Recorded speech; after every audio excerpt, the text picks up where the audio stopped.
السلام علیکم۔ کیا معلوم جو تم نے سوچا ہے وہ تمہیں اس سے بھی زیادہ بہترین کی طرف لانا چاہتا ہو۔ کیا معلوم تمہاری چاہت تک وہ تمہیں تمہاری دعا کے ذریعے ہی لے کے جانا چاہتا ہو۔ اس آزمائش سے گزارنے کے بعد کون فرما کر وہ تمہیں اپنی شفقت اور قربت سے نوازنا چاہتا ہو۔ کیا معلوم موت تک لے جانے کے لیے وہ صرف تمہارے یقین کا امتحان لینا چاہتا ہو۔ تمہاری مشکلات اور درد کی شدت کو اس لیے بڑھا رہا ہے وہ تمہاری روح کو صبر کا ورد کرنا سکھانا چاہتا ہو۔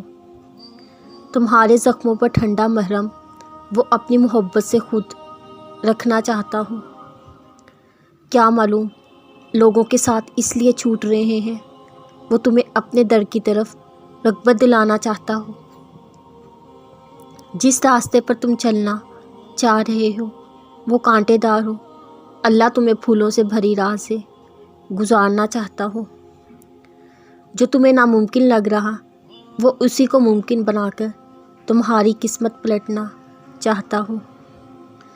تو بس پھر رب کی مرضی کو ایک دفعہ اپنی مرضی بنا کے دیکھو، اپنے وجود کو اس سب کی چاہت میں ڈھال کے دیکھو، دعائیں مانگتے ہوئے سجدے میں ایک بار رو کے دیکھو، اس پر یقین رکھ کے اپنے معاملات اس پر چھوڑ کے دیکھو، پھر دیکھنا اس رب نے کن کی لڑی کو فیکون سے نہ جوڑ دیا تو کہنا۔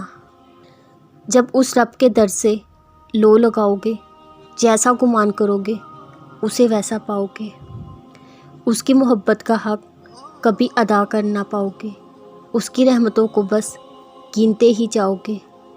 وہ جس کے کن سے پہاڑ ریزہ ریزہ ہو جائے، اس رب کی تجلیاں دیکھ کر حیران رہ جاؤ گے۔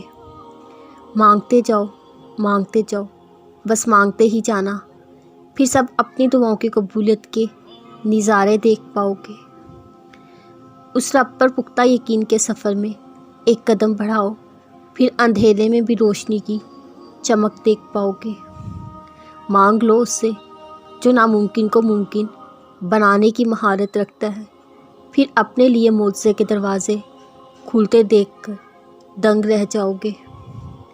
اپنی چاہتوں کو اس رب کی چاہت پر قربان کر کے دیکھو، پھر دنیا کی ہر خوشی اور روح کو سکون حاصل کر پاؤ گے۔